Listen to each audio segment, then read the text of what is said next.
I'm Major Wilson from headquarters. You can't take this wagon train into the village. Why not? Lee has engaged our entire army at Gettysburg. The paid train is not to enter the village. Yes, sir. Captain McComb? You're in charge. I'm going to reconnoiter up ahead. You stay here with the train. Don't move. Saunders, bring your men. Come with me. They left us high and dry with a wagon load of money. We could start a little poker game. Poker with an army payroll? Not me. Jim Stewart's raiding this flank. You better get out of here, Captain. Look!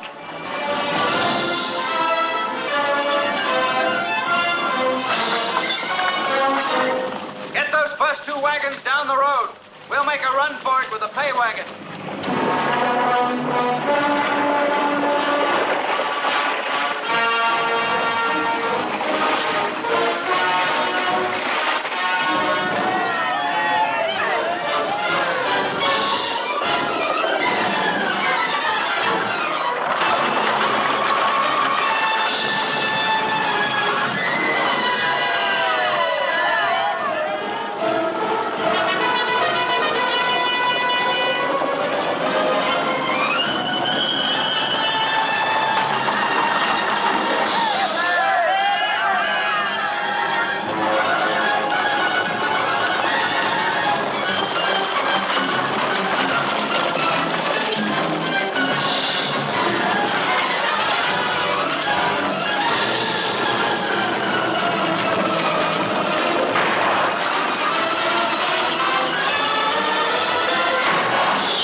Just as real to Jack Stewart if he got a hold of it.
Lucky we thought of burning that money. We won't get anything. Major Ross will probably get a promotion. He can have it. It's settled for a good bath. I suppose you have an explanation for this, Captain? Yes, sir. Enemy raiding party nearly captured us, but we managed to destroy the payroll. You mean you deliberately set fire to it? Speak up, Captain. Yes, sir. There it is, or was. You had your orders and disobeyed them. Our lines were broken at Gettysburg, I know that. If the enemy had got their hands on this money, they could have kept this war going forever. Captain, we just learned that Lee is in retreat back to Virginia. We didn't lose the battle, we won it.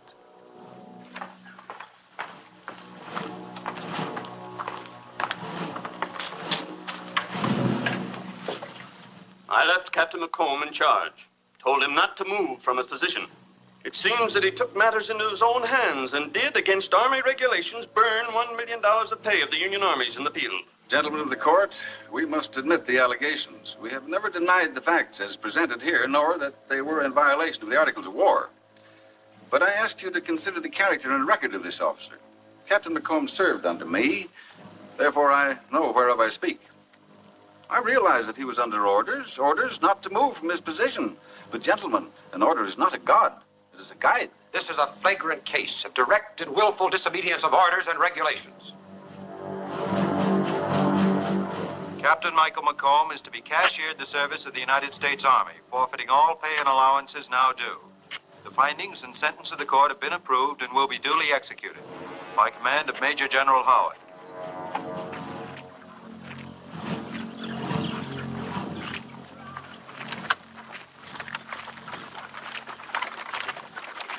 Thank you, Sergeant. The War Department can't reopen your case, Mike. I'm sorry, because I still don't think you had it coming. Well, it's a hard, cruel world, isn't it, Major? Well, I really want to work for you, Mike. I even saw the Adjutant General. The Adjutant General, eh? Thanks. I can't blame you for feeling bitter. Bitter? I'm not bitter. I'm grateful for the lesson. Lesson? Yes, I didn't follow their rules, so they tossed me out. But I'll follow them from now on in. Except they're going to be my rules. In other words, if there's going to be any shoving around, next time I'll do it. Anyway, thanks, Major. Well, good luck, Mike. Come on, boys.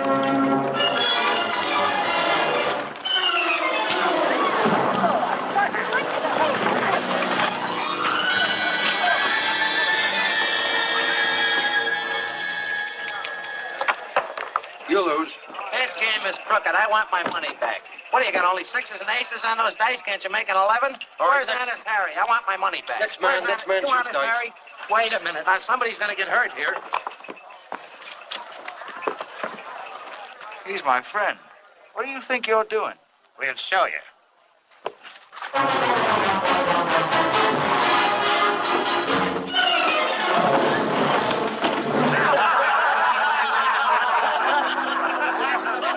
How would you like a nice wide crack in the skull with this?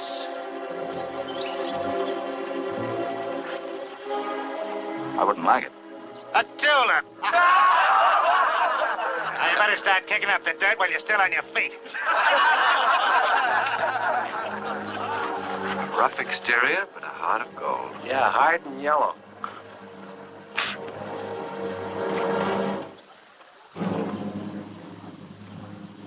Hey, Pistol, Yeah? can you still blow a bugle? A what? A bugle. Can you blow a bugle? I guess I could if I had a bugle. Go get one.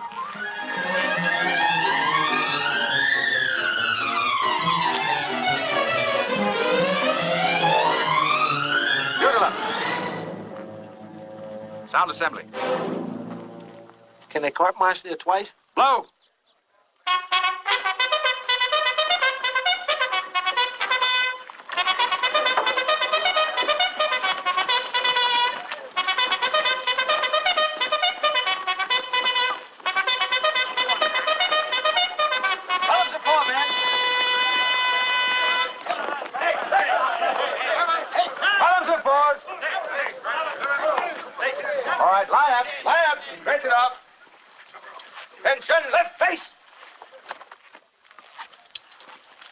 Now then, men, listen carefully.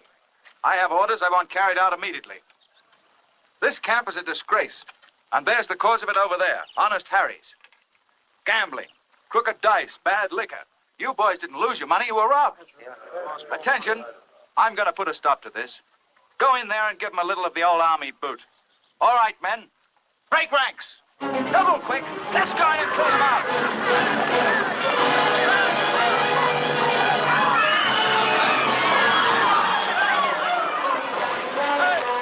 You want to get hurt?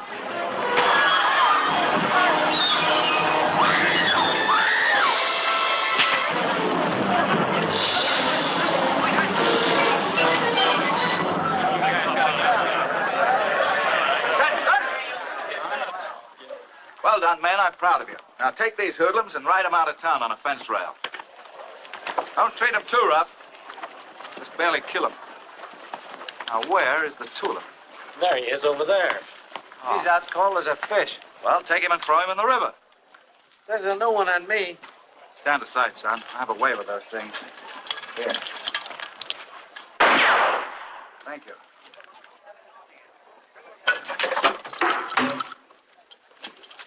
All right, boys. There it is.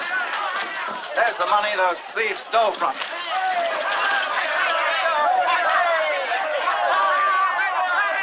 Hey, don't break up that gambling equipment. The provost marshal may need that for evidence. If the provost gets through with it, we may just buy that in. Sure. What are you doing? I'm getting back my muster and out pay. Well, don't use your pockets. Here, use a barrel. I'll get yours, too. This one? Yeah? Got news for you. I think you've just gone into the gambling business.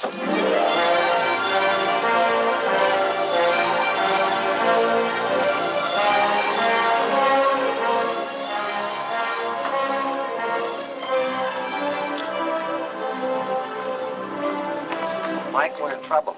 That bunch of crooked freight handlers attached our stuff. What for? Oh, some jacked up charge or other, but it's serious. A fella named Banjo Sweeney bought the writ of attachment, and he's trying to grab our equipment. Forget it. Cards. I'm out. Seizing of property on false attachments is no dodge. Won't work in Missouri, but it's sure legal in Kansas. That's right, mister. I want your bill of lading, McComb. Oh, just discussing you, Mr. Sweeney. Well, there's nothing to discuss. Just give me the bill. Oh, wait a minute. After all, if you're going to grab a man's equipment, I think the least you can do is to give him the benefit of a little conversation. I didn't come here for conversation. Quit stalling. I'm not stalling. Why don't you sit down and have a drink? We can settle. I'll get the sheriff. He'll settle your hash. Take one more step and I'll shoot you. In the back.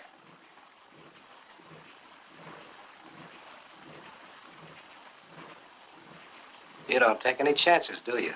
I never take chances. It's too risky. Hey, Mr. Sweeney, I've been looking all over for you. Serve the writ. Oh, yeah. That's McComb right there. With a gun. Yeah. Well.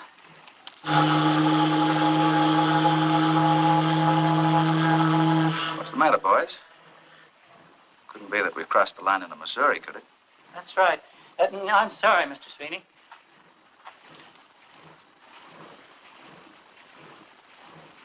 You know, McComb, the way you held that gun on him, I really thought you'd shoot him in the back. Here, pistol. Take care of the purser. See how stuff gets off first, eh? Your bet, I believe, Mr. Blake.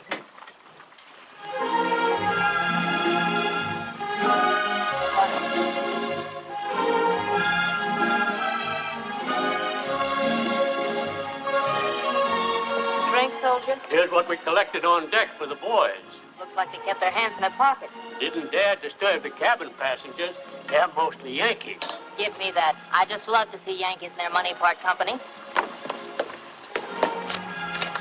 I've never seen a handsome gentleman who wasn't generous. Thank you. Purser? Yes, sir? When we get to St. Joe, would you see that McComb's stuff gets off first?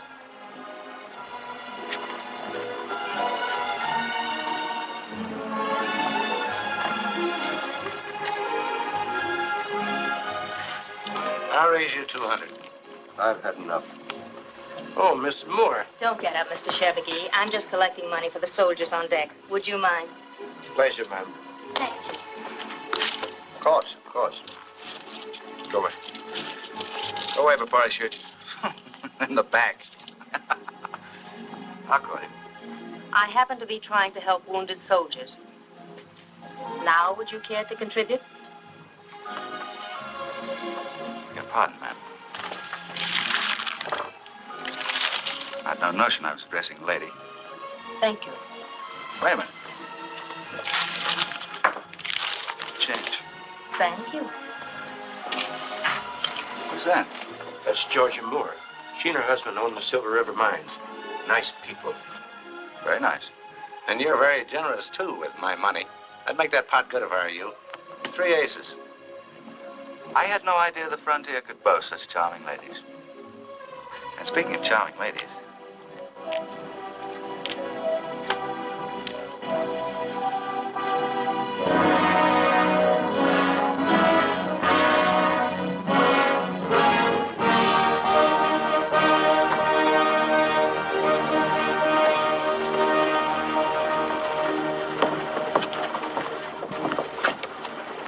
What is this? Our stuff was supposed to go off first. Did you pay off the purser? He wouldn't take anything. He was a northerner, too. He can't trust anybody. Where's the fellow who owns those wagons? He's over here. Well, you keep an eye on the stuff. Move the mowing line. Hustle up. Murphy, pull up that team. Say, these wagons yours? Yep. Sam Slade, that's me. Like to hire some of them. Sorry, mister. Can't be done. Why not? You're too late. The lady's got it. Set those crates down easy. I didn't bring that machinery all the way out here for you to ruin it. All right, take the cable off.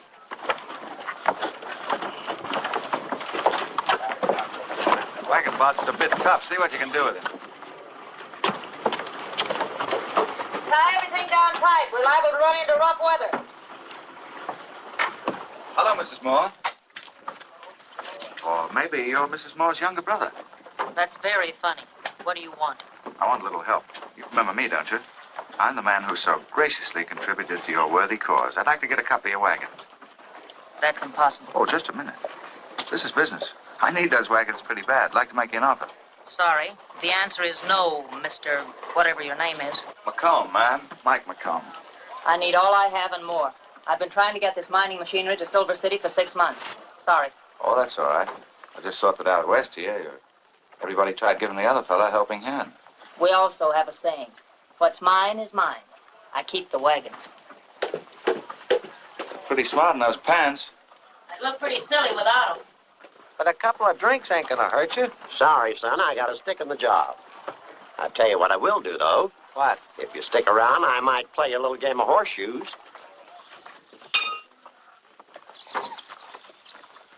Give them horses a smacking big feed. We're leaving the first thing in the morning. Whose stuff are you hauling, Sam? Belongs to the Moore Company, Silver River. What do you charge a trip? Plenty. But I ain't got room this trip to carry a humpback mouse.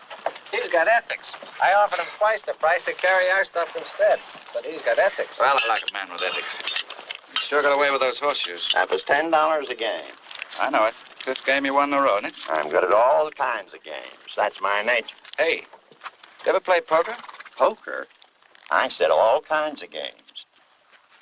And I do therefore transfer to said Mike McComb all my wagons and freighting equipment in payment of the said sporting obligation. I think that'll do it. Stick your John Hancock here, Sam. I should have stuck to horseshoes. Well, so long, mister. Now, wait a minute, Sam. You're still my wagon boss, aren't you? Yeah? Well, how about getting that Moore stuff off my wagons, huh?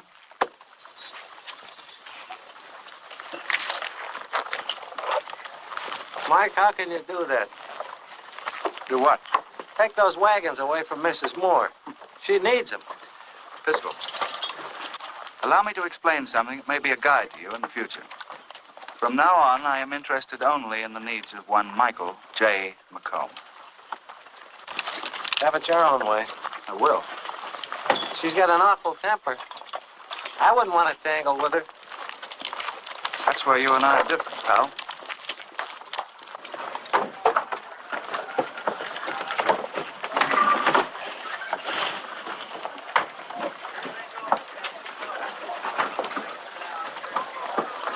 Hey, what are you doing loading McComb's freight on my wagons? These are our wagons now, lady. Where's Slade? He's over there on the dock. Get in your wagon. Have you gone crazy, Sam Slade? Maybe. I ain't sure yet. Why are you doing all this? Well, if it's all the same to you, Mrs. Moore, I held a bad hand last night. I'm doing what the new owner of this wagon outfit ordered. What new owner? You're looking right at him. All right, Sam, get him rolling. Can I be of any service, ma'am? You cheap, double-crossing, ten-horn gambler. I'll have you strung up for stealing my outfit. Why, now, Mrs. Moore, don't scare me like that. You want to do business with me, talk nice and sweet. But I've got to get this machinery to Silver City. My husband's expecting it. Then I'll be very glad to do your husband a favor and bring his little wife home. With the machinery? With love and kisses, but no machinery. I got no room. You want to ride or don't you? No, thank you. Maybe you're not so anxious to get home, huh? Not if I have to go with you. That kind of flattery will get you nowhere, Mrs. Moore. Well, if you're not going to ride with me, there's a stagecoach leaving in about a week. Adios.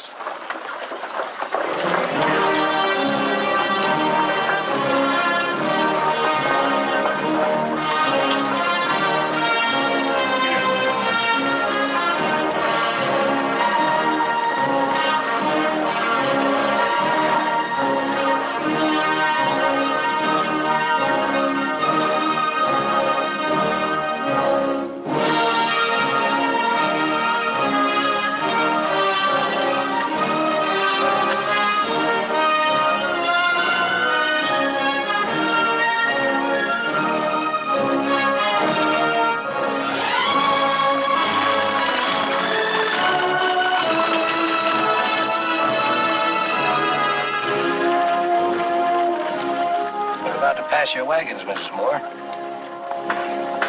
You'll be in Silver City first. Might even organize a little reception committee. I have no further interest, Mr. McComb.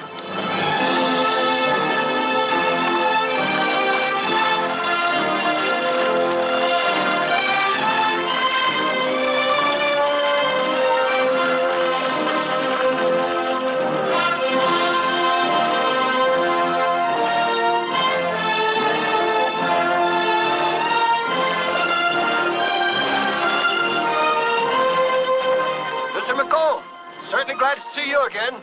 We're having a little trouble here. So I see. I know you've got quite a load, but if you could take us into Silver City, I'd consider it a great favor. Why, Mrs. Moore, having a pleasant journey? Can you take us? You bet. How much is this going to cost us, McComb? Mr. Sweeney, it's not going to cost you a nickel. You're staying right here. Then he's going to have company. I'm not going. You can't do this, Mrs. Moore. Why, it'll be 2 days before they get a new wheel out here. I'd sooner ride with the devil. He ain't with us this trip. Oh, do come, Mrs. Moore. I insist. Oh, come on, Mrs. Moore.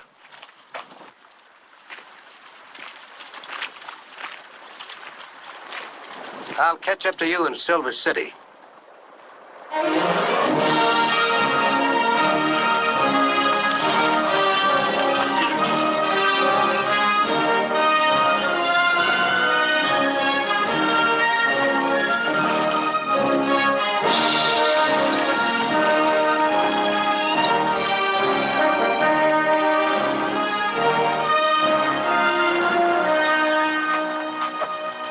We're camping here tonight, Mr. Moore. Make my wagon your home, won't you? Certainly nice country, Charlie. Yeah, and plenty of her. Any Indians around here? Shucks no, and not within 100 miles of here.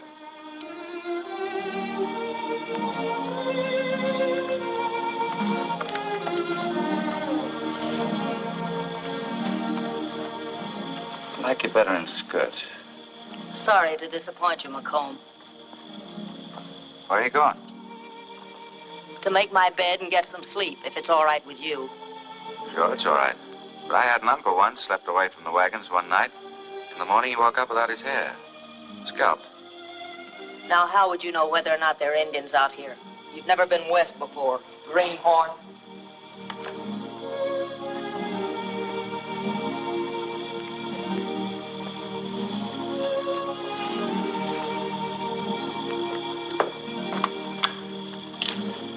Ain't you gonna sleep in the wagon? No, you take it tonight. I'll bunk down here.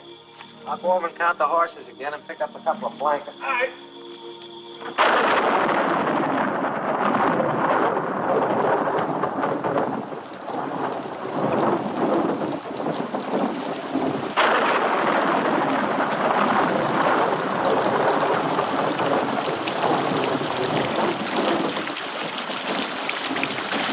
Please, Mrs. Moore, at least knock on the wheel.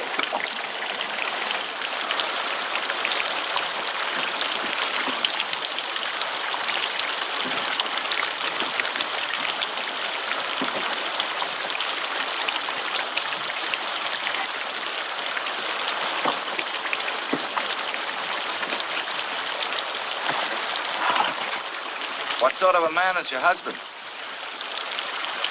He's a gentleman. Oh. Isn't that a shame?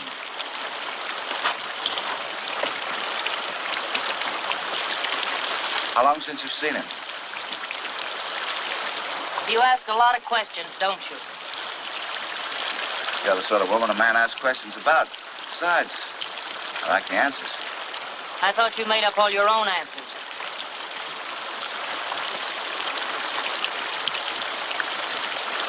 It's awful wet down here. Good.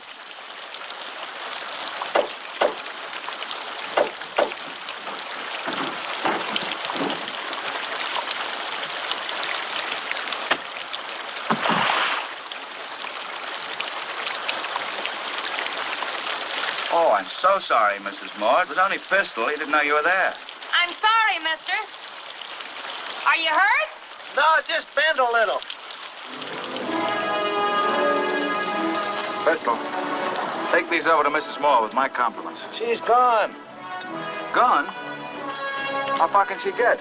As far as your horse will take her.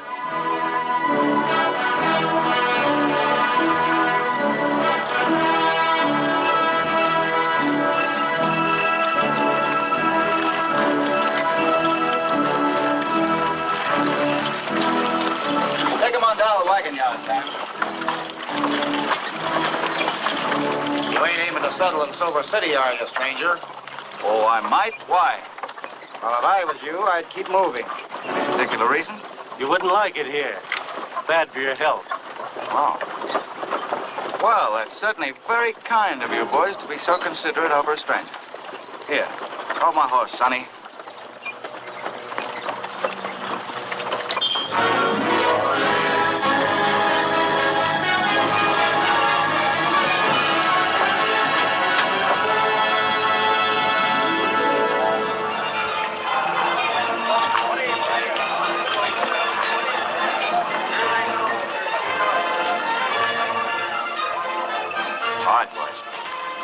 Well, we You're were too just... young for this game. Come on, here. Come back when you're old enough to shave.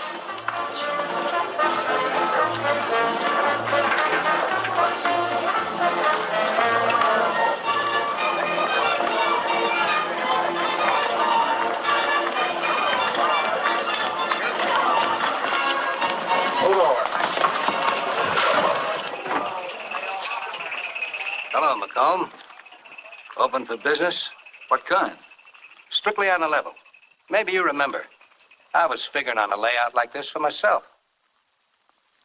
Too bad your equipment didn't get here. I was coming to that. McComb, you need a partner. I do? Who do you suggest? You're looking right at him. What do you say? Ha!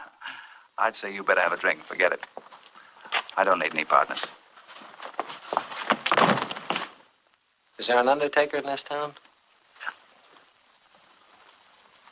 Your boys seem to be a bit rough. You wouldn't want them to get hurt, would you? Nobody's going to get hurt. They're just celebrating our partnership. Banjo, I seem to remember telling you once before, I never take chances. It's too risky.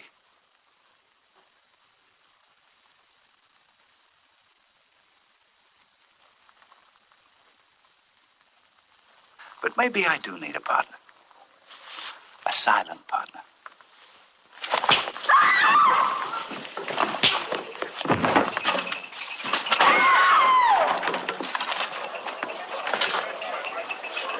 When he comes to, tell him he's out of business. Now get him out of here.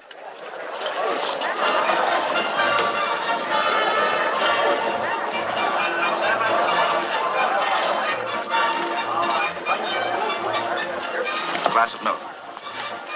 Primitive, but persuasive. What? Your method of settling a debate. What are you selling? You sound like a lawyer. I am a lawyer.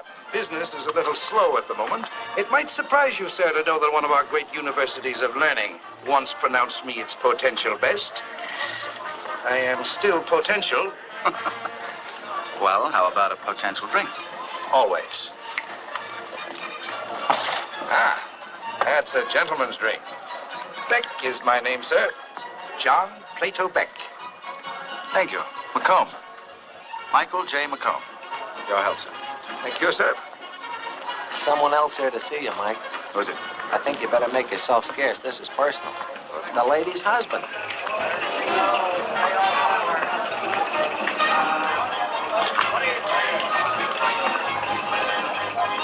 You're McComb? That's right. I'm Stanley Moore of the Silver River Mine. What can I do for you? My wife tells me you took over our freight wagons. Those wagons were neither hers nor yours.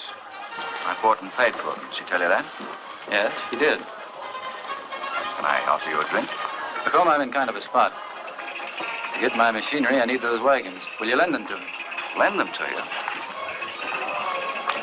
Mr. Moore, I operate strictly on a cash basis. If you want to buy those wagons, they're for sale. How much do you want? Oh. 6,000. I haven't that kind of money on hand. Will you take shares in the Silver River Mine? $1 a share. What do you say, Your Honor? That stock worth anything? Might be. It's a gamble. Well, I'm a gambling man. I think you got a deal, Mr. Moore. Oh, you met my lawyer, Mr. Beck. We've met. I have a client. It looks like it. Have we got an office? Just down the street, sir. My hat. Let's go. All right.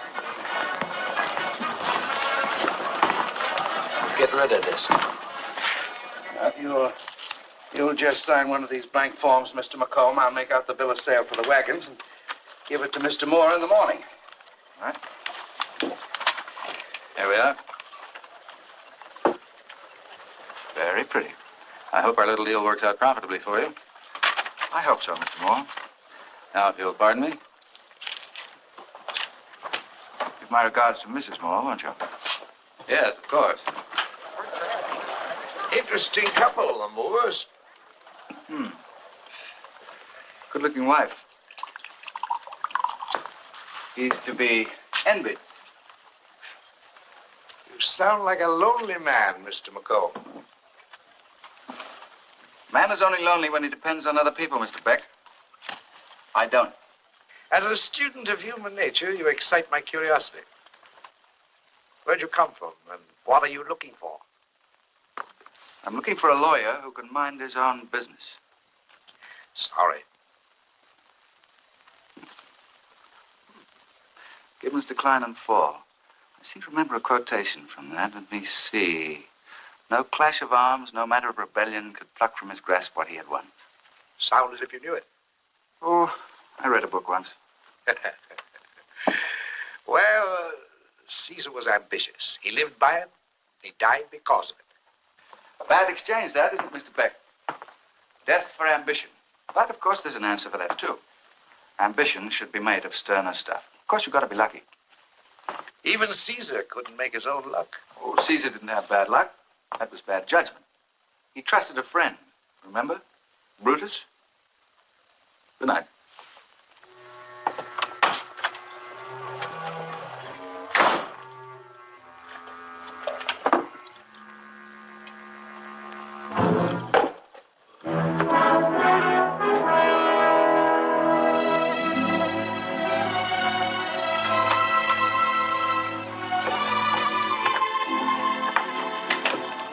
Shouldn't have waited up, darling.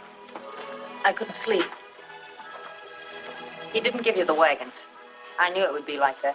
You got him all wrong, Georgia. We made a deal. What kind of a deal? A fair one. He doesn't even know the meaning of the word. I think you're being hard on him. He's just a businessman. Stanley, you're not in Boston. You're in Silver City. The only dealing McComb knows is double dealing. What did you give him for the wagons? It wasn't money. Well, what then? Some shares in the mine. Oh, I know he's a little smooth, but he's plenty smart, too. Stanley, how many shares did you give him? 6,000. Don't worry, it'll be all right, darling. You'll see.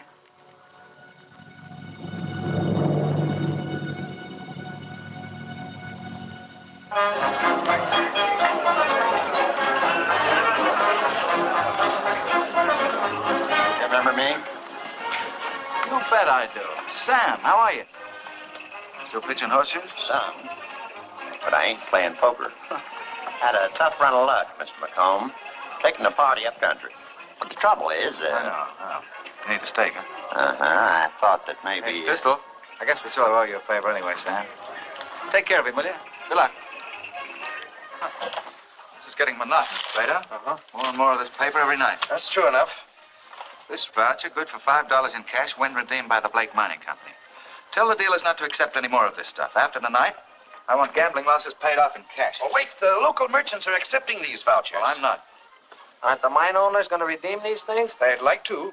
What do you mean they'd like to? I've gone over the whole problem with the mine owners, and believe me, it is a problem. They're forced to issue these vouchers because you and your gaming table have corralled all the money in the town.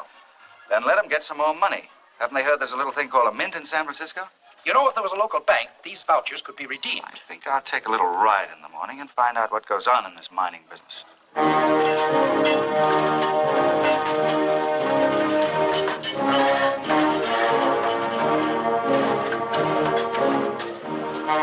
Good morning.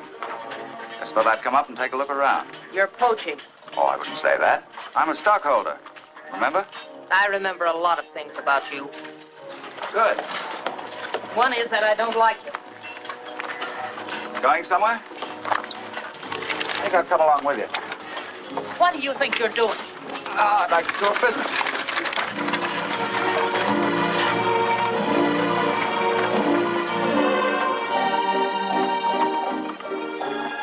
Everything going smoothly at our mine, I hope? Take it up with my husband. I'm going to see him now.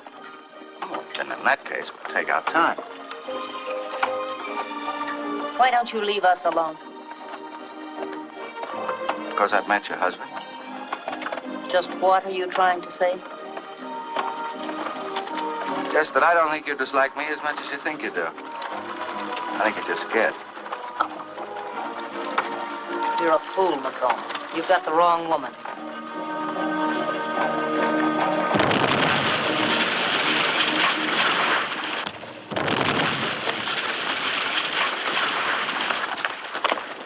Glad to see you, McComb.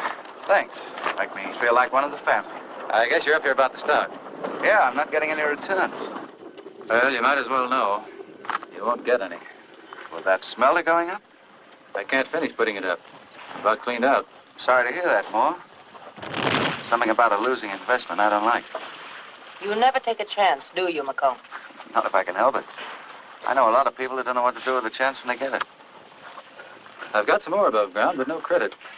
If I have to, I might be able to sell out to a syndicate in San Francisco. Too bad to take such a loss. Why take it? That's right, Stanley. McComb has plenty of money. If we get our smelter up now, the other mine owners have to come to us. Why not let him advance what we need? That sounds like a very good idea. I might even consider it. For, shall we say, a third interest in Silver River properties? You don't ask for much. I don't know. The way things stand, I think maybe we better accept McComb's offer. Good. Then we'll all be partners.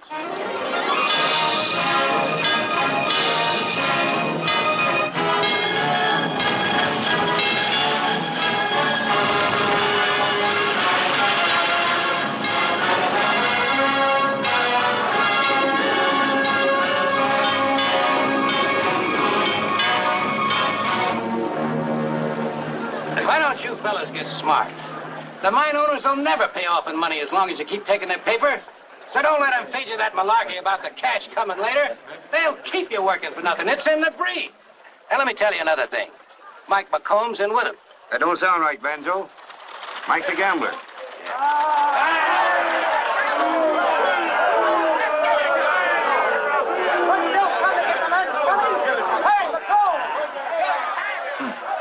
What's Banjo Sweeney selling? Patent medicine? Looks like trouble, Mike. Bar that door. That one, too. The mine owners are upstairs waiting for you.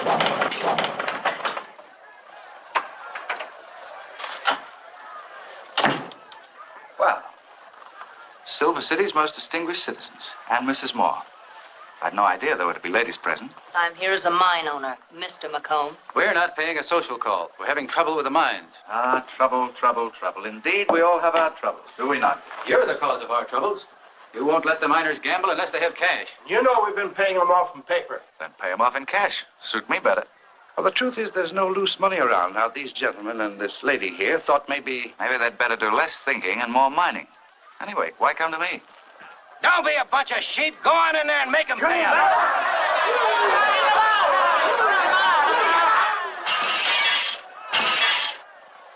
I think I may have a possible solution. Some of you aren't going to like it, but it's going to be my way or not at all. I'll set up a bank. How's that for an idea, Plato? He's right, gentlemen. He has all the cash, and he could guarantee the weekly payroll. This is going to cost us something. What is it, Macomb? Mrs. Moore, it's a hard, cruel world. Naturally, it's going to cost you something. I want a cut of stock from every mine in Silver City. That's robbery. Oh, no, that's business. Of course, there'd be an additional fee, say 10%, also payable in stock. Plato, I'm proud of you. Sometimes I think you earn your salary. Well, I suppose there's nothing else we can do. You win, Macomb. You're in the banking business. I'll go welcome my new depositors.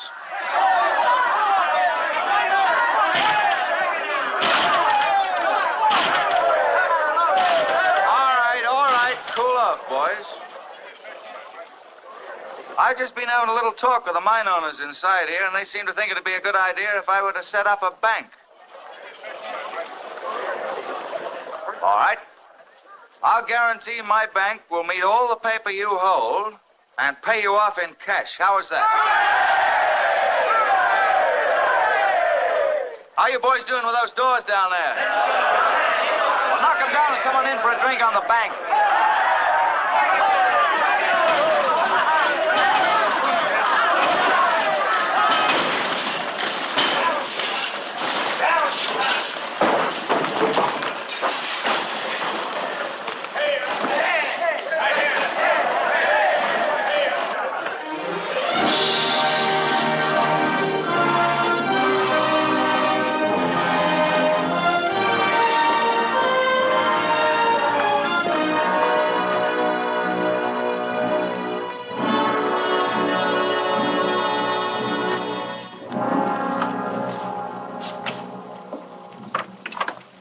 Put those bags on the table, then go back to the palace and get the rest of the stuff. What do you think of it?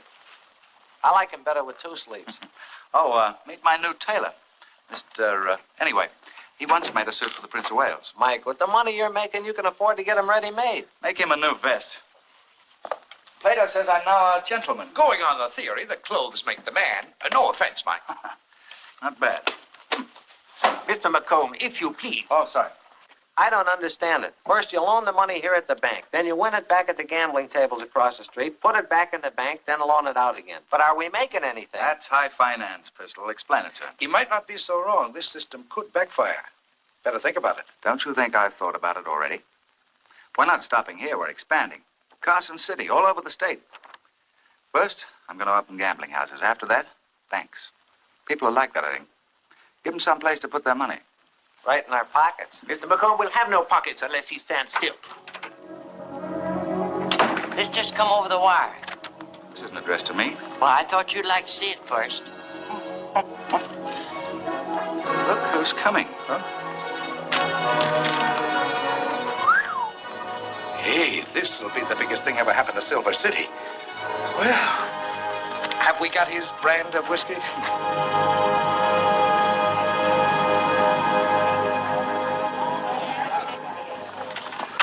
Put some more ice in that punch bowl. It's all melted. Don't worry, dear. Everything's going to be all right. What difference does it make? The whole evening's spoiled anyway. Oh, I'm sure the president will be here most any minute now. I'd give $1,000 to get my hands on that Mike Macomb. You can just bet he's responsible for this. I don't think it was very nice of him, after all the trouble we went to. He loves trouble, especially when he's making it. Excuse me, Mrs. Moore, but I heard the president was over at Macomb's place. Oh, that's perfect. Just perfect. You'll no doubt fleece him in a card game. Darling, don't get so upset. Oh, I'm so mad I could spit. Now, Georgia, men will be men. Macomb is not a man. He's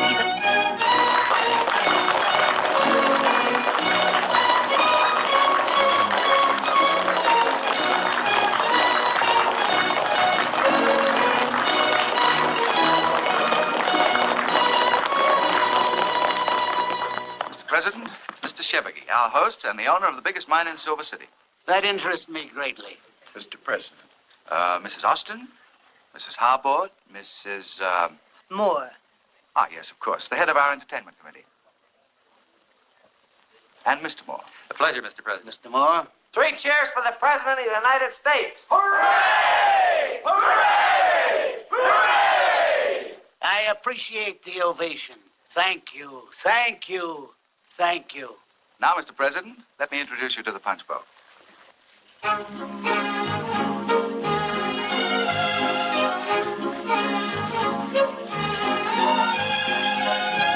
Charge, General? Thank you. How about some punch? No. McComb was an amazing man. Pardon me, Mrs. Moore. I wonder if you could spare your husband for a moment. The boys would like to have you join us for a little talk more. Georgie? Of course. There's 1 or 2 other matters, but you already know most of the story. I think you can tell the other gentlemen. Do you have everything you want, General? Everything but a dance with you, Mrs. Moore. I wish all men were so easily pleased.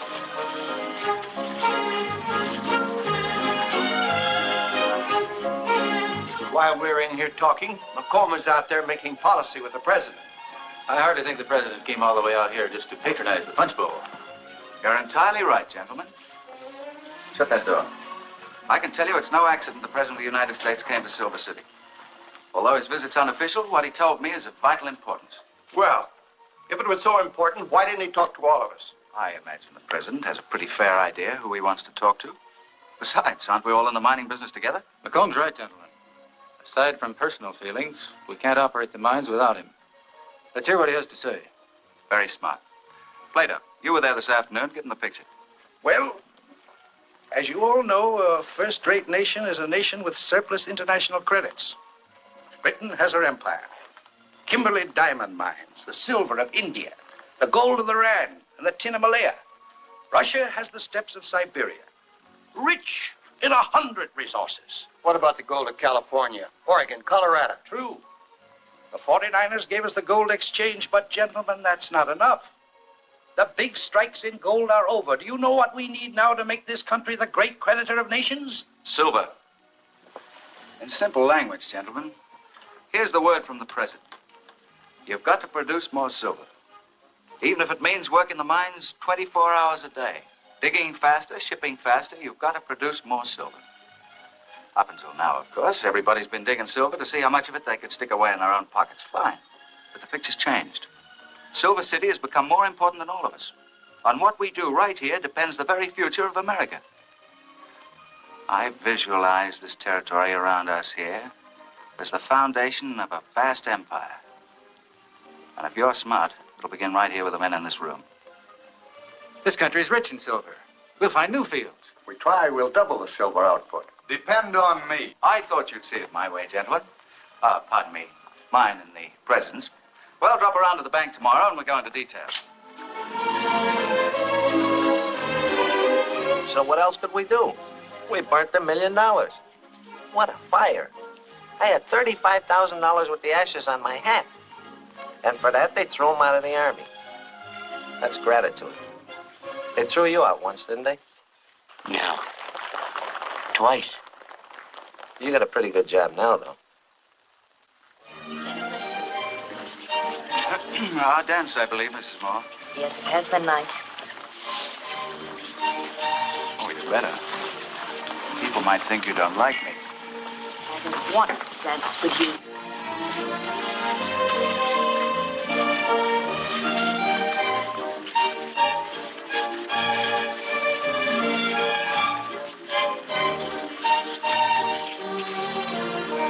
Take me back, please. Why, Mrs. Moore? I think you wanted me to ask you to dance. You're aggressive, aren't you? Mm-hmm. But like a child. First you want a circus all done up in gold braid, and then you want... You. I'm not interested.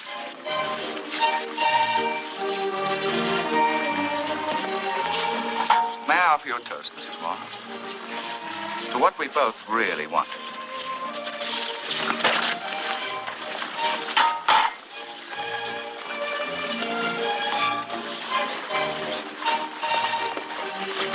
You seem to have spilt your drink.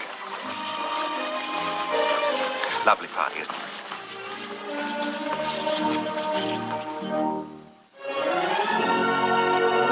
What will I own, Plato? About 1 million acres, Mike. All of the country you can see to that far ridge. Clear across the valley to those peaks. And as far north as you can see across that snow-capped ridge. I tell you, it's a big undertaking. And it'll cost you a pretty penny. Plato, you're looking at a man who once burnt $1 million. Out there, I see 100 million. Buy it tomorrow.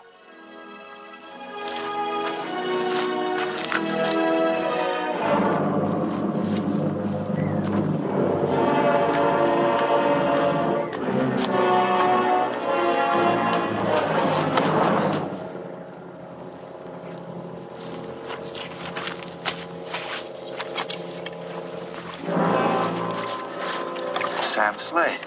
Sam, who'd you tangle with? Ran into Pack Indians, Black Rock Range. Black Rock? Yeah. Was freighting in camping outfit for Eastern fellas, prospecting. Yeah. Shoshones killed all of them.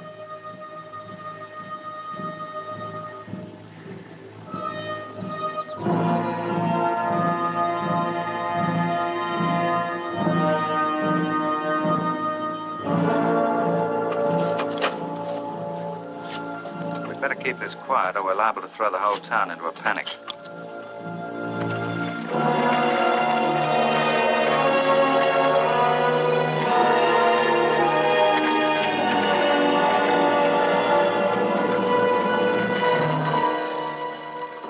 A gun, a little bit of silver, all that's left of Sam Slade.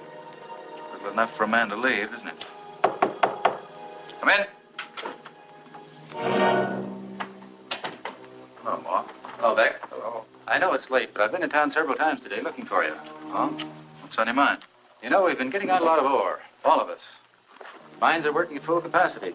Still, it's not enough. I know it. Got any suggestions? That night at Chevagy's, I told you I thought there were still untouched, undeveloped fields. Sure. I remember. We need new fields. Well, we're not the only ones who think so. I heard a prospecting party went out just the other day. That means other companies have the same idea. We can't let them get away from it. Where is this country? Black Rock Range, about a day's ride away. That's the Shoshone Indian country, Moore. I know.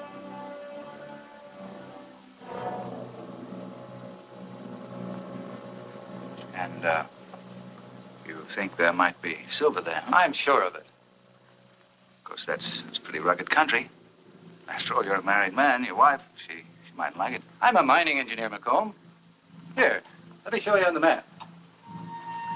The range of mountains runs right along here. They have the same type of outcroppings in that range as we have here where we're getting silver right now. And I believe that if we go right in this area, we have an excellent chance of making a big strike. I want to go out there and take a few samples of the ore. If they prove to be as rich as I have every reason to believe they will, we can double our output.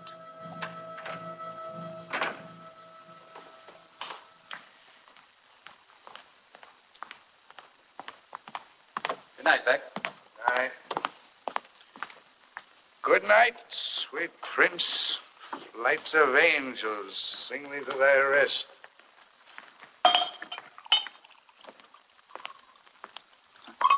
Looks like a long drink. It's gonna be a long night. You silly old. Later. Still need that stuff to see you through a night? I will, for what I want to say. Oh. Speech, huh? It's a good speech.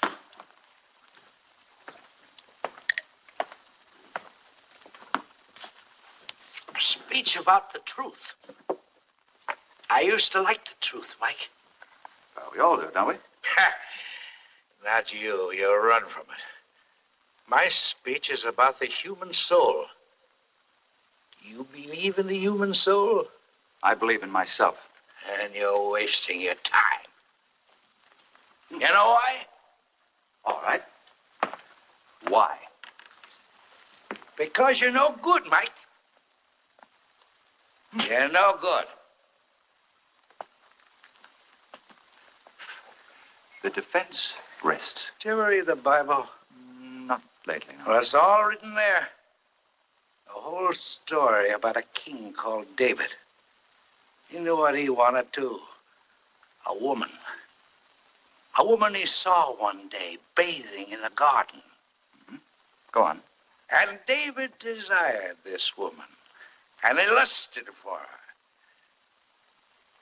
But she was the wife of one of his captains. And he sent the captain off to the wars. And he placed him in the fore of the battle.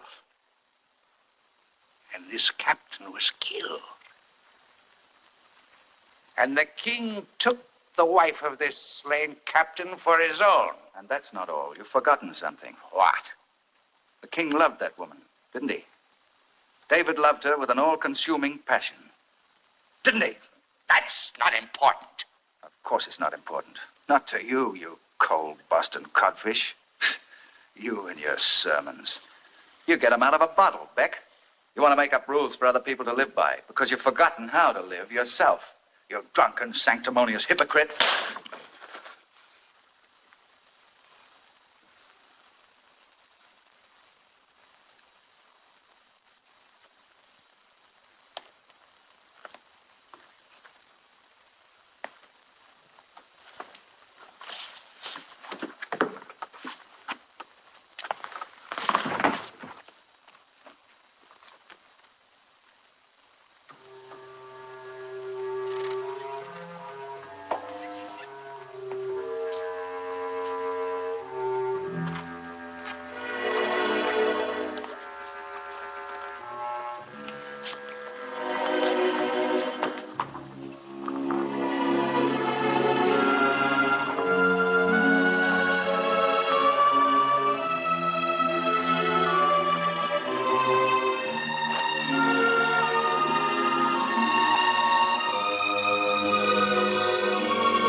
Don't do it, Mike. Don't send Moore to that short, shawny country. Don't do it. I won't do that. Not even you. Don't do it, Mike. All right, take it up to the cookhouse and check it in.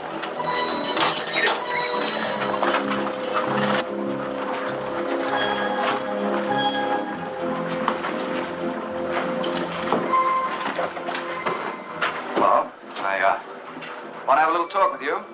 What about? Oh, about your husband. Why talk to me? My husband takes care of his own business.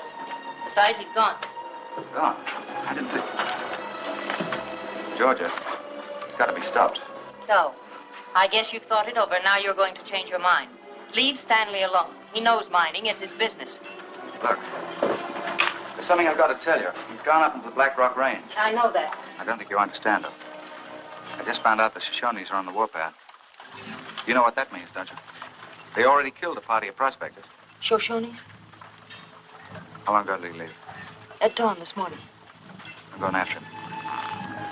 McComb, I want to go too. Now, you better stay here. I'll take some of your men. We ought to be able to catch him.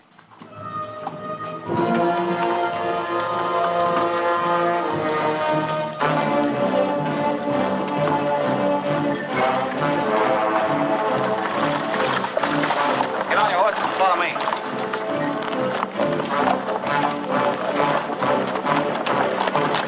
Get on your horse and follow me.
get there soon enough, Georgia.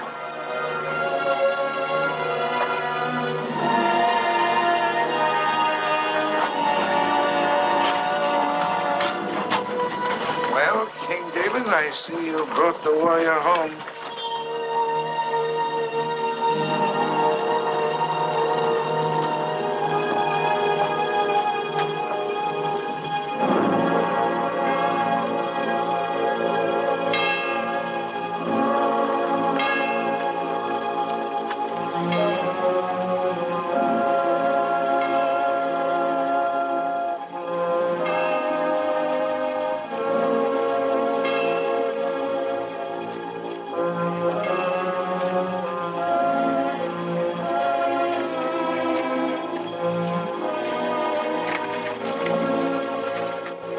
I believe we've been too hasty in discharging our obligations to the late Mr. Moore.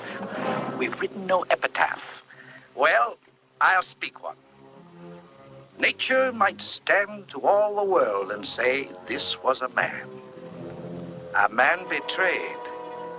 I don't believe I need identify the gentleman who victimized him. He was among us today, not to mourn, but to claim the rewards of his treachery.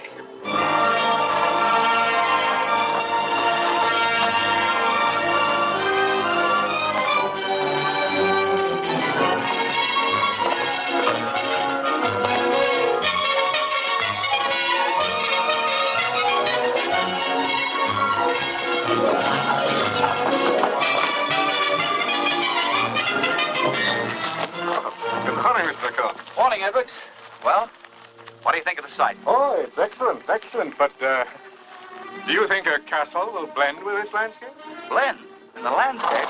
Look, Edwards, I don't intend to blend with any landscape. I intend to fill it. Yes, sir. Now, look, I want a big, magnificent house, Gothic style.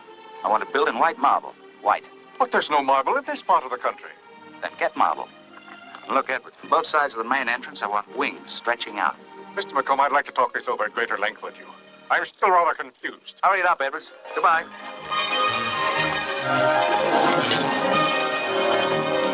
Michael J. McComb. Mike McComb, who brags he once burned $1 million of Army payroll and ran a roulette wheel into the largest silver syndicate in the West, expanding his interests in the cattle, wheat, and lumber, is now building a castle on the desert from which to rule his growing empire. Hello, Chevy. Where's McComb? Haven't you heard? Mrs. Moore is coming in on that San Francisco stage this afternoon. You'll find him down there.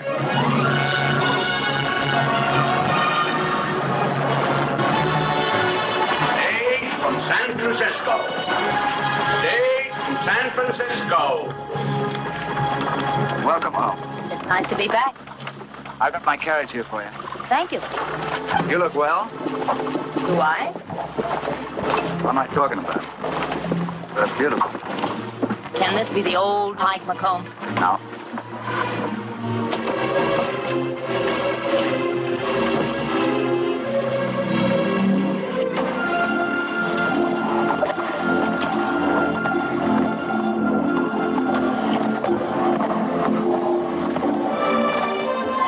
You've been gone a long time.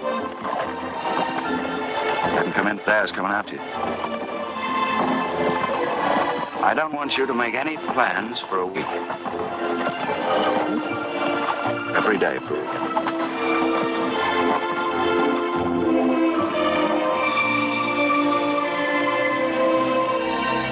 We're the same kind of people, you and I. Maybe that's the trouble. I'm not sure if we'd be good to each other. One minute we're fighting like wildcats. The next we're in love. It certainly took you a long time to say that. I never wanted to. You just did. It's not as simple as that. It would be if you just stopped talking for me.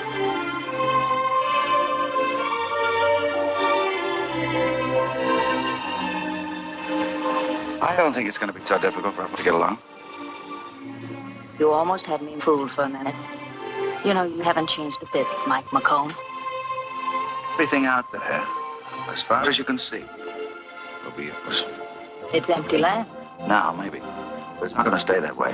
One day, you mark my words, there'll be cities out there, railroads, water, things growing, A whole new world created from Silver River. I remember you, Ken. Me? Sure. They'll say it was all done for the love of a woman. Let's be honest, Mike. You were taking care of yourself long before I ever came along. I'm sure nothing in the world could have stopped you. I can't count. I want to be stopped.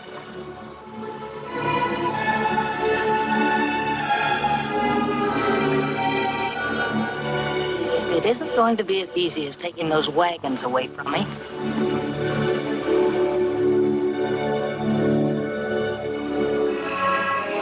Mr. Byrne? What's this? An invitation to Mike McComb's housewarming. I'll go. It ain't gonna be that warm. Everything in the house is imported from Europe. Mr. Blake, Mr. Chevigey, and one for the attorney. Don't miss this party, man. 800 cases of real champagne. Look at this. Well, what do you expect? Very fancy, but I'm not going. I'm going to stay home. So is my wife. You'll go, gentlemen. So will your wives. King is now in his castle. This is not an invitation. It's a command. Louis, I'll trade you mine for another drink.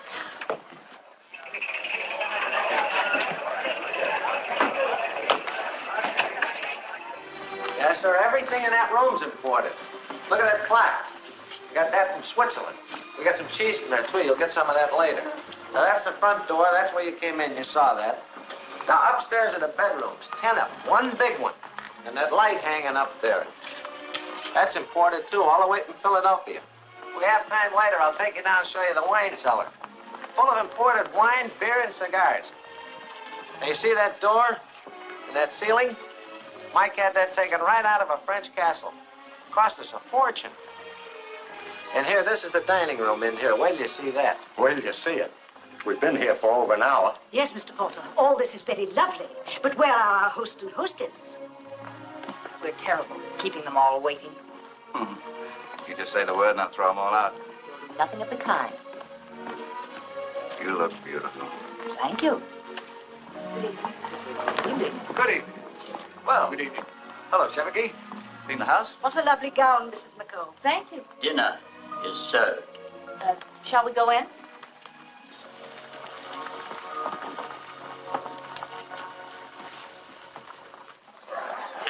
Wait up.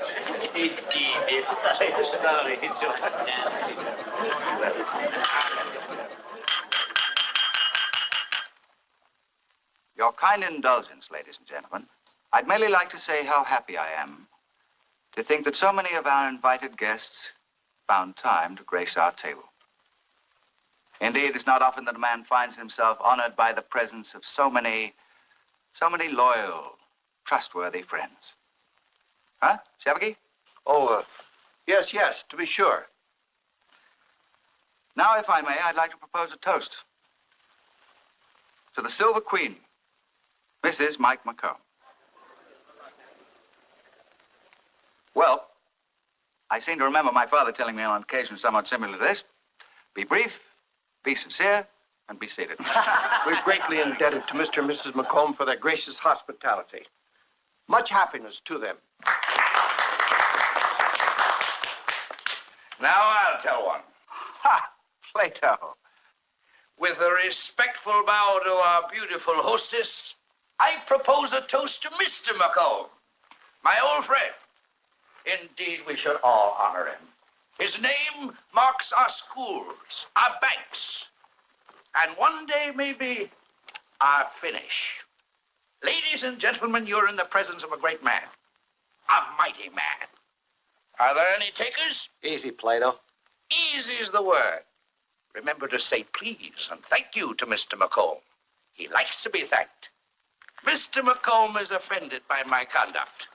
He believes in the dignity of man, one man. Why should Caesar be a tyrant then? Ask Mike McComb. He knows all about tyrants. But let's look at the man. The whole man, the good and the bad. Ladies and gentlemen, this is no whole man. Let's consider him then a serpent's egg and kill him in the shell. Get out of here. Get out, you drunken old fool. You're no good, Mike. You're rotten. Rotten clean through. You hear me? I'm through with your finish. You think you run the world See that he gets home all right, Pistol. If I ever tell you this story again, David, let me tell her that story. Later. Now, Shall we go into the drawing room? I'm afraid I can't stay. It's been a pleasure, sir.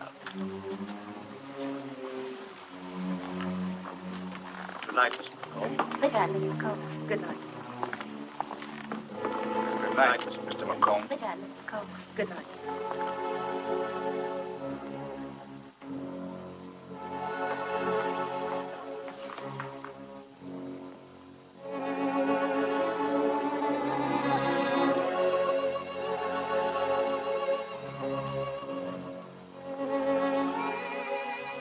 Mike.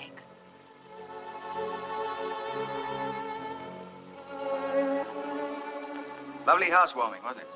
I hope you don't mind everyone's leaving so early. Mind? Wonder why we bothered with him in the first place. But Plato, I don't understand his acting like that. Oh, it was just the liquor talking. What do you mean about King David? What do you mean about David? Who knows what goes through the mind of a drunk? One minute he's talking about Caesar, the next about serpent's eggs. But it was so strange. Forget it.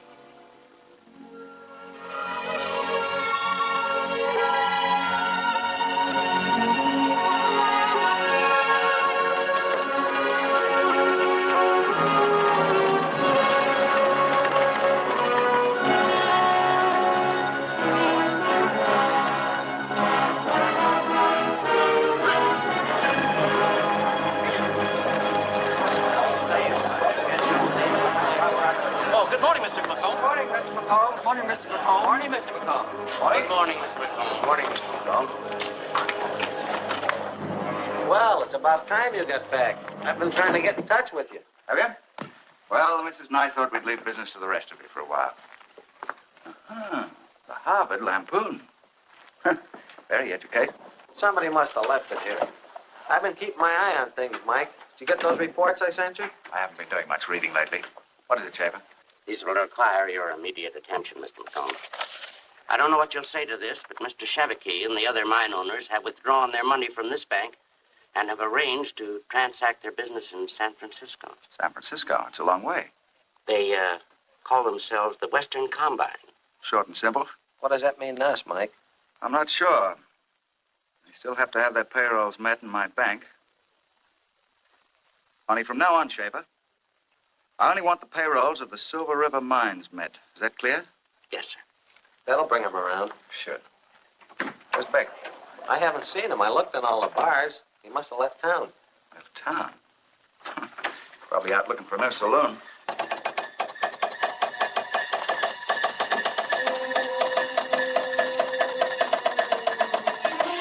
Looks like Cheviggy and the boys haven't wasted any time.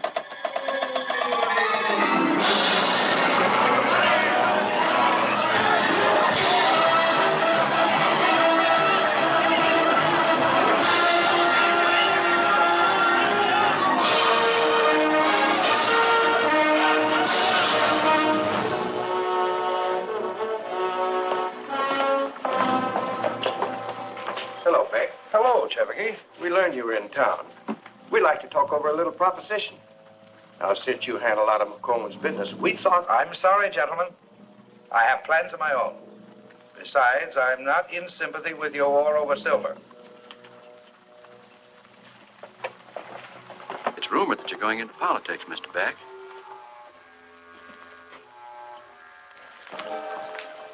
Why did McComb move his offices out here? We're working 24 hours a day. Got our own telegraph wire in there. Mrs. McComb, I think you better tell your husband I can't get his price for the warehouse. He ought to settle for half. Keep trying, Mr. Taylor. Mr. McComb never settles for half. Mrs. McComb, I've been waiting for hours. Well, make yourself comfortable. What goes on here? McComb rushed me out here from Denver. Now he lets me sit here and cool my heels. If that doesn't work, try cooling your temper. Oh, name's Rice, Mrs. McComb. I'm from the San Francisco Telegram. They call you the Silver Queen, don't they, ma'am? That's right. Well, what do you think of the Silver War? Where I come from, this is a skirmish. Pardon me, gentlemen. Tracy, you were the one who talked me into buying this land for $500,000, weren't you? And now when I want you to sell it for a profit, you mean to say it's not worth it? No, it isn't, Mr. Oh, McComb. what are you talking about? Tell him there's gold in it. Come on. What knows? Not so good. Looks like the bottom's dropping out. Down another 50 points. Now listen, all of you. I don't know where Chevigny and the rest of the combine are getting their money, but they're getting it somewhere. That means I've got to match them dollar for dollar. Mike, maybe I'm wrong, but wouldn't it be a good idea to put the properties on the market one at a time? Well, of course, I thought that was understood. Don't make it look like I'm selling out. For instance, Tipton, whenever you sell a ranch, wait a while before you list the next one. Those dance halls are worth something, aren't they? Oh, no. No, I don't want to sell those. After all, that's where the ready cash is. That's something tangible. Don't forget, that's where you started. You aren't going to sell them, are you, Mike? Oh, Pistol just likes the girls. I think you'd like to see me get rid of those dance halls, wouldn't you? All right, sell them, Tracy. Now, you all understand the plans, do you? Home, a message from the East. Eastern Syndicate lends support to Smash McComb. Ah. So that's where they're getting their money, is it? Gentlemen, disregard everything I said. I want every penny of cash you can lay your hands on. Do you get it? Sell everything. Oh, Mr. McComb. I said everything. You heard me, didn't you? All right, gentlemen. Be kind enough to get out of here. I got business. Mike, there are newspaper reporters out there from all over the country. They've been waiting for hours. Maybe you'd better see them now. Oh, let them wait. Well, I never did like things that came easy, but this time it looks they're going to give us a run for the money. I know. But we'll give them as good as we get. Better? I'm glad you said we, Mike. You don't think I'd forgotten you, do you? Georgia, I'd be no good without you anymore. Are we going to beat them? You bet we will. I've already forced some of their mines to close down, and before I'm through, I'll close every mine in this territory. You said this was between you and Chevigny. But when you start talking about closing the mines, I just don't understand. Mr. McComb, a reply from Thompson in San Francisco. Read it. Urgently need $300,000 cash.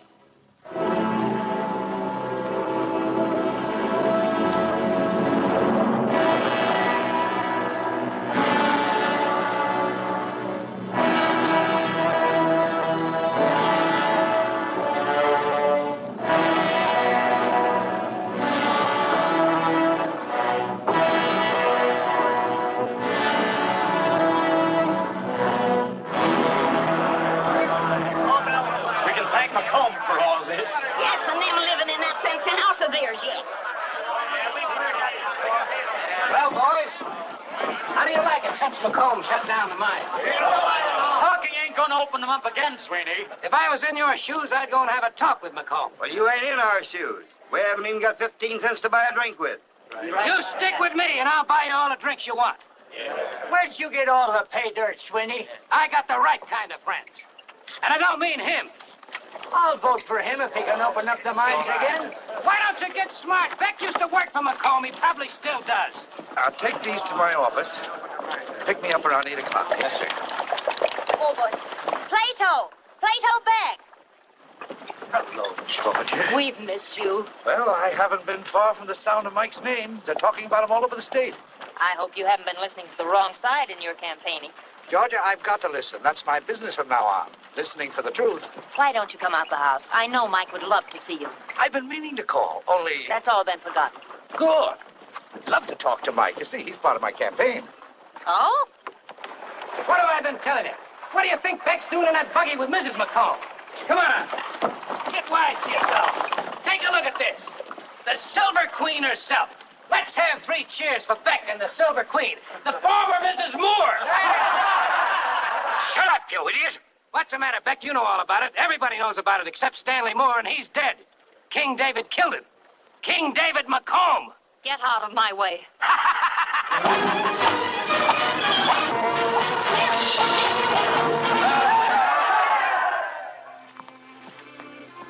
The prodigal returns. Plato. I'm glad to see you. I knew you'd come back sooner or later, you old reprobate. Here, let me have your hat. George, let's get him a drink. No, thanks. Remember I told you once, Mike, a man should have roots? Well, mine are here. Yes, but town's not the same, Plato. Towns should never stay the same, Mike. They should change, get better. This one can, with your help. Same old Beck. Except I never heard you preach sober. I'm not preaching, Mike. I'm running for senator. Senator? Mm-hmm. Well, well. Senator Beck, eh? What's your platform going to be? Decline and fall of the Roman Empire or what? No. Decline and fall of the Silver Empire. As a matter of fact, Mike, I've been talking about you. Have you? Thanks for the boost. I'm not sure you'll like what I've been saying. I'm not so sure either. You've gone over to the Western Combine, haven't you? No. You've got it all wrong, Mike. It's the people. The people against the Western Combine, too. Funny thing about voters, they don't like to be caught in a private war. Yours or anybody else's. Ah, you make me sick. Senator Beck, huh? Georgia, I seem to remember dragging the senator out of a gutter once. Or was it a barroom floor? Buying him his whiskey. Putting a clean shirt on his back when he didn't even have one. And now he's come to pass judgment on us. Look, Beck, you go back and tell your voters this. I made Silver City and I can break it. Sooner or later, you and all the rest of them will come crying to me like a pack of dogs. I'm sorry, Mike. Ah, you're always sorry. I'm sorry for you this time. I'm going to win this fight. And when I do, I'll wipe you and the Western Combine off the map. This country has a chance to grow, and I'm going to see that it gets that chance. Beck, you're still a sanctimonious old hypocrite. Goodbye, Georgie. If you'll need me, you'll find me in town. I'll see you to the door.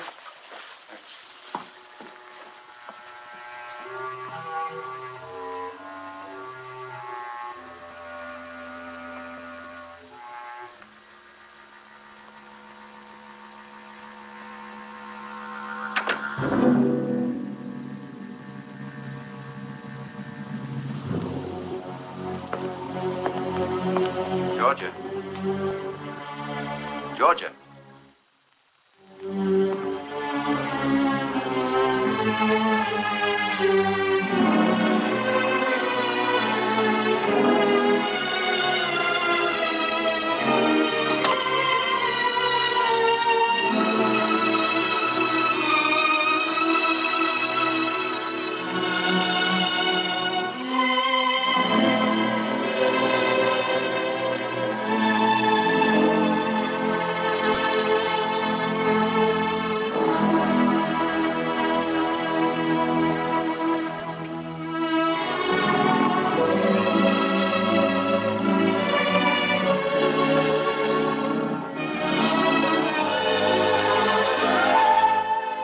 What's the matter with you? Plato said he was sorry for you. I'm sorry for both of us. That needs a little clearing up. Like most of Plato's parables, it doesn't seem to make much sense. He was right, Mike. In town, the people are desperate. It's like a graveyard. Then I hope they rest in peace. That's their funeral. You can't mean that. But I do mean it. I've got to mean it, even if you don't like it. You almost sound as if you want me to quit in the middle of a fight. I don't want you to fight me. But, Georgie, you're my wife. Yes. But I think you've forgotten. I'm a fighter, too. You don't even understand what I'm trying to say, do you? I think I do. It seems to me that the babblings of a reformed drunk have turned even you against me. That drunk was your friend once. Friend? I expect nothing from friends. But I did think I could count on the loyalty of my wife. I was reminded you took another man's. Now we get to it. Beck told you. I didn't hear it from Beck. Banjo Sweeney was in town. Sweeney? I never wanted to blame you for Stanley's death. I wanted to believe you did everything you could to stop him. I knew what people were saying, but I loved you. So I believed in you. Now you don't. Is that it? I thought you'd change, Mike. But you haven't. Change? Why should I change? I never pretended to be anything different than what I am. And you always knew what I was at. But I didn't know how you intended getting it. Mike, call off this fight, please. Let's start again. Call it off? I'll never call it off, George. Never. Then I can't stay and watch it. I'm leaving you.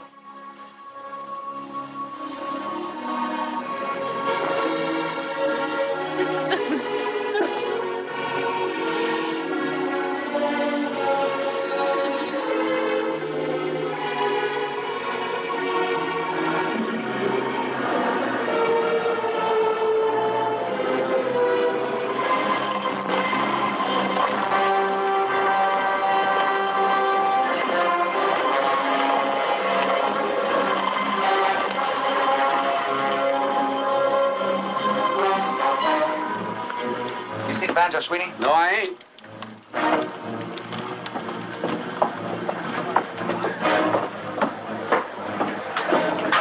Where's Sweeney? Not here. He's gone to San Francisco. Liar.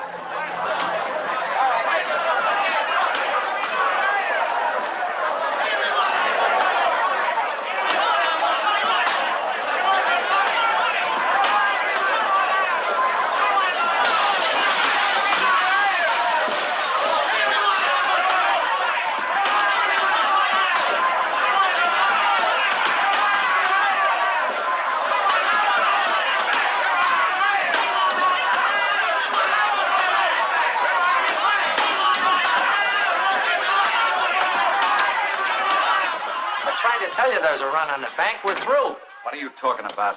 Get Carson City. Tell them to send us $200,000.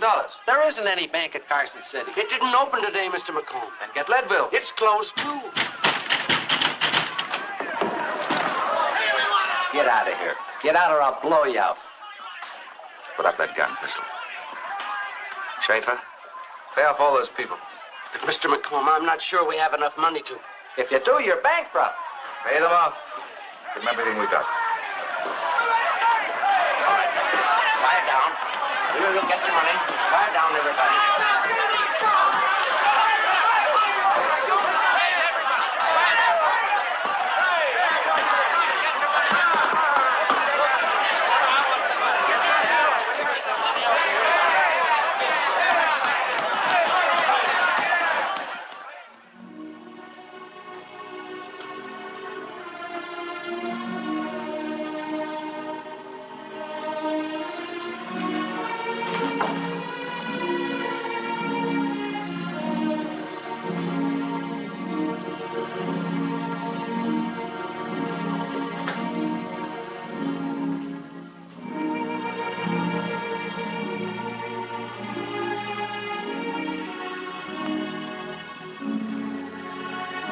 Georgia.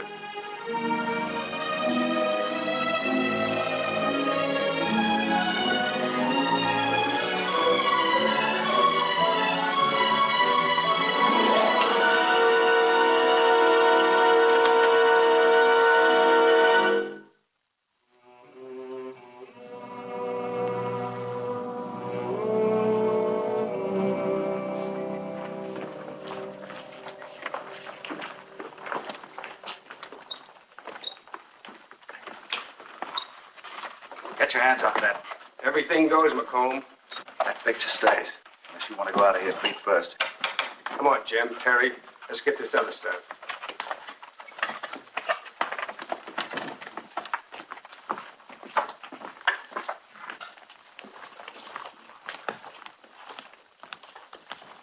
You sure cleaned the place out, didn't he, Mike?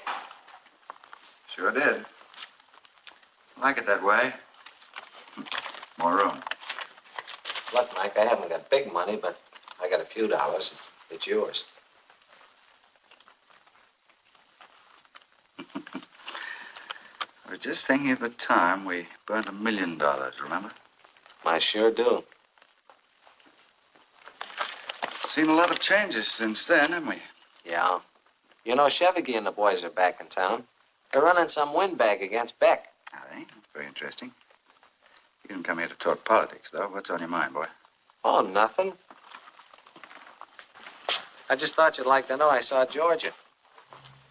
You know, Beck is making a speech today at the Silver River Mine. George is working with him. Is she? She looks well, I hope. She looks great. Good. She's going to be on hand today for the big rally. Why don't you come out, Mike? I'm not interested in politics. I thought you'd like to know. Well, I guess I better be going. Look, Mike, why don't you two get together?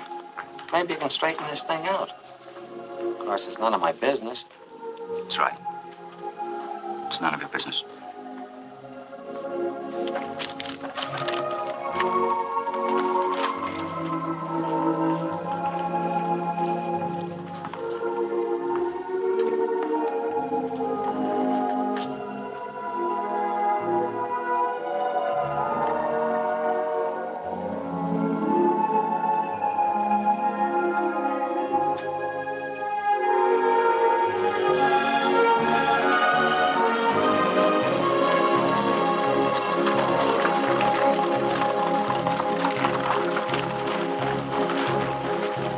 Our opposition just passed by. John Plato Beck. And Mrs. McComb was with him. What's she doing with Beck? Maybe McComb is in this. You don't have to worry about McComb. He's washed up. Mr. Sweeney's right, gentlemen. The only person we have to worry about is Beck. The voters know where to place their confidence, and that's in Everest T. Walker. Well, if we want to get back in the silver business, you better be right. The President's Commission will certainly take the recommendation of our new senator. Naturally. But I think you fellas are just making a lot of talk. Plato Beck hasn't got a chance. You're sure of that, Mr. Sweeney? As sure as shooting, Mr. Chevigee. Understand? You can take my word for it. I see some very fine old bourbon.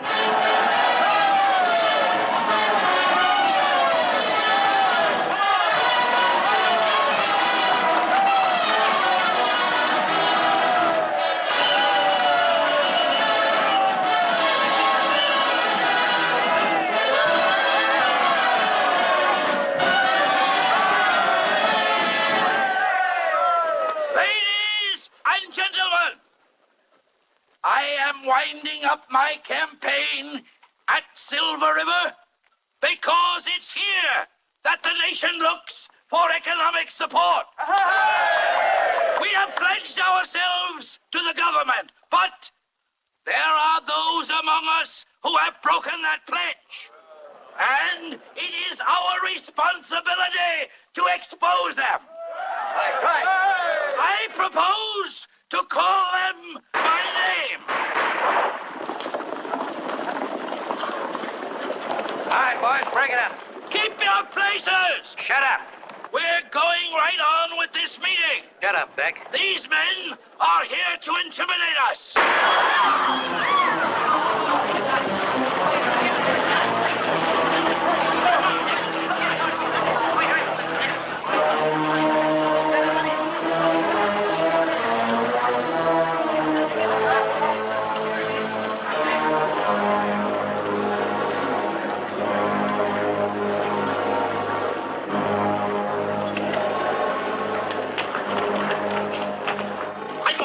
Let me walk.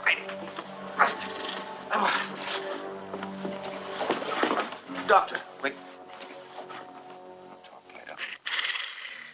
They didn't want me to talk either. I had important things to say, Mike. I wanted to make my peace with you. Funny thing, Mike. My speech was going to be about you. George, you tell him you know what I want to say.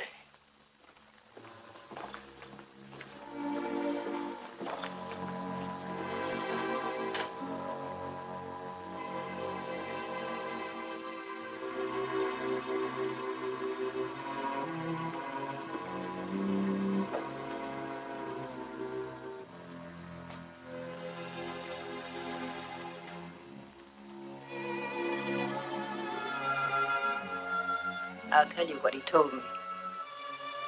In every age, every country, a few leaders are born.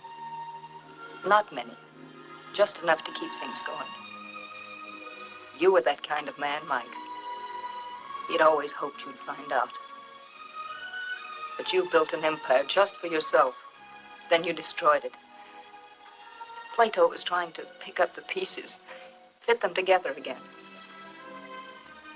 There's no one left to do that now, but you.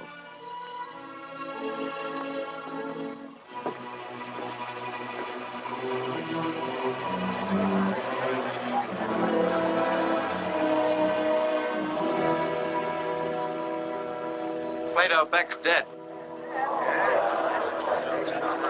What are you going to do about it? What are you going to do about it, McComb?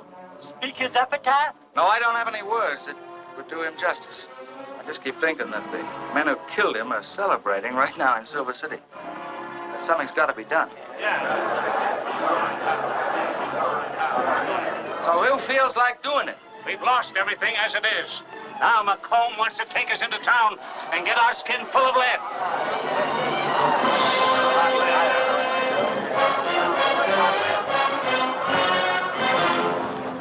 So you're going to let him go alone?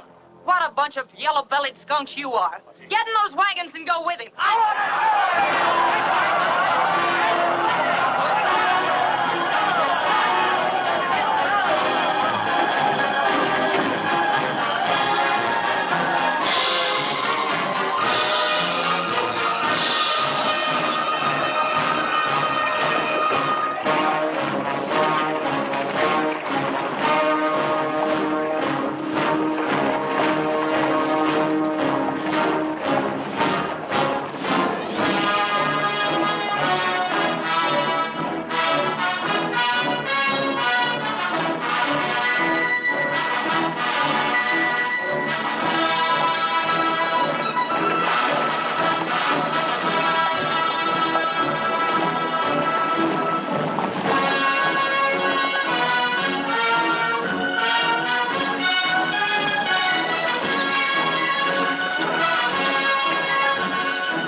Take your men in from the other side.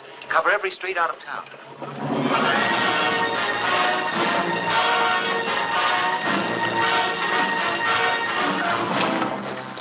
Tear that sign down, take it out of town, and burn it.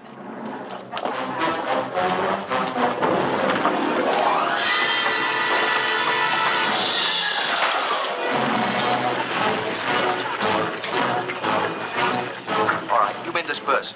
Come in from the east.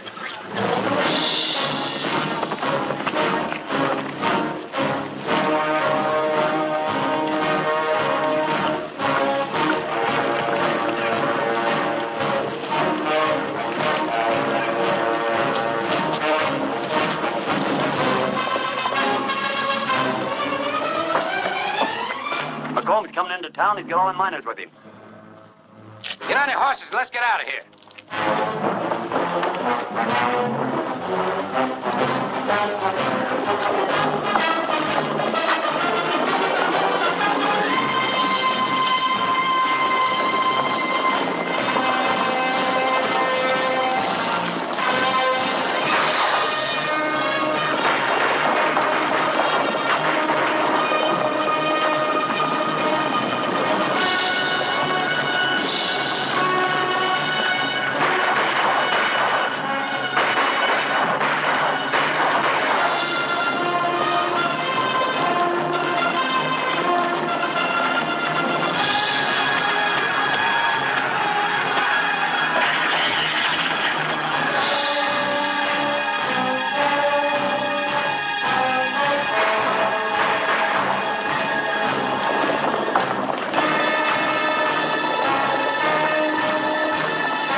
like to see him strung up as much as you would. But don't let's have a lynching. That's what we came here for. I know it. Beck wanted to make your speech today, didn't he? He never finished it. He wanted to tell you who was responsible for most of your troubles. I can tell you that. Me. I can remember, right in this town, pledging to the President of the United States himself that we here in Silver City would keep the Silver River flowing. We didn't do it. But it's not too late to make a new beginning. First, we'll open up the mines, and this time we'll keep them open. Pretty soon you're going to see important changes around here. Big changes. These men are going to get what's coming to them, I promise you. But don't let's do it by mob violence. We've all had enough of that, haven't we? Let's open the mine. We want to go back to work. All right, McComb, we'll bring him up according to law. Take him and lock him up. We'll give him a fair hearing.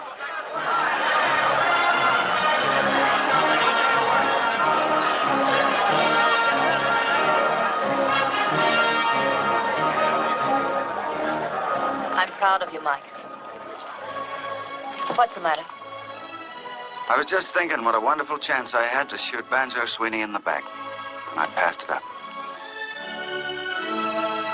You haven't changed a bit, Mike McComb.